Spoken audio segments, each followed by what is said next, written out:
sa kanyang pera, ang ginagawa niya, nagnanakaw siya ng painting.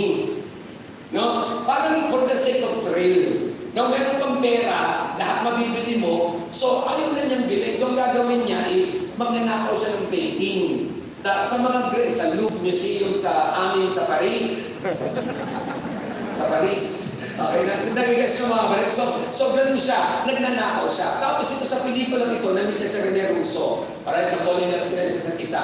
Pero pinaka-gusto ko doon ay ganito. Yung nakalagay na tagline, yung nakalagay ay, how do you get the man who had everything? Paano mo kukunin ng isang tao? Paano mo i-please ang isang tao na meron siya? At ito ang gusto kong itanong sa ating lahat. Paano mo i-please si Lord, meron siya? Di ba yung naisip?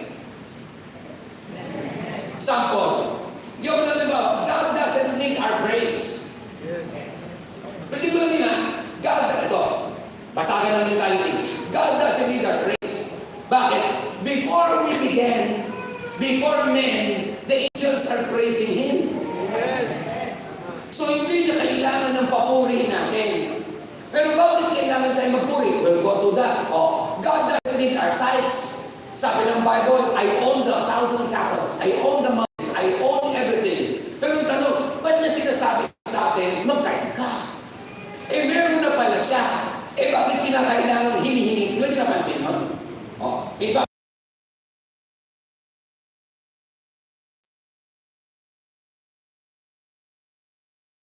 Bakit nagtuturo siya? Serve me and follow me. Oh, hindi kaya meron siyang hinihingi na hindi natin nakikita. At ito pag-usapan natin. At ang hinihingi niya sa atin, code of honor. Nakakawag sa akin. Okay, kapatid ready na ba kayo? Pakihawakan ng kamay ng katabi. At pakisabi sa katabi mo, handa ka na bang maduguan? Masakit na. Alam nyo nito sa apostolic service, no? Sa akin na tayo dito. Bakit?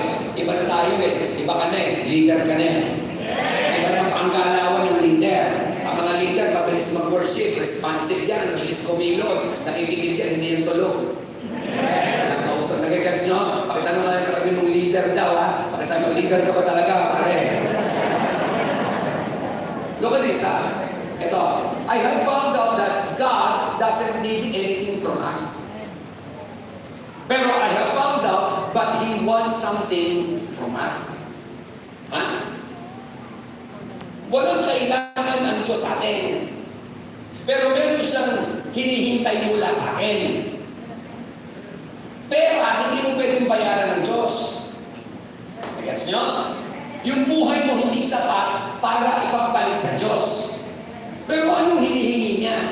Ito, tingnan nito ha, ang hinihingi ng Diyos sa atin, hindi talaga pera.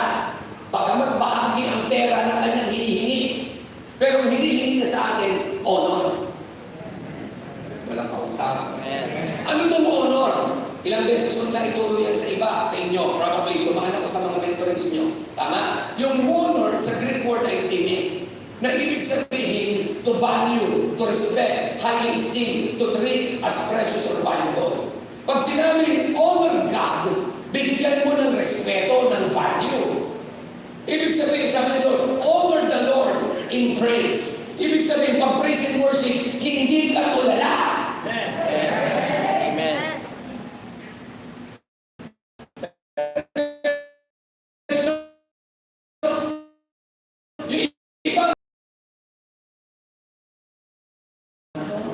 Hindi kaya yung blessing mo, hindi bumabagsak. Yung breakthrough mo, hindi mo nakikita. Kasi may mga bagay na nire-require ng Diyos, pero ginagawa mo yung gusto mo. Mamaya, papalitan ko kayo, you got to understand kingdom code of honor.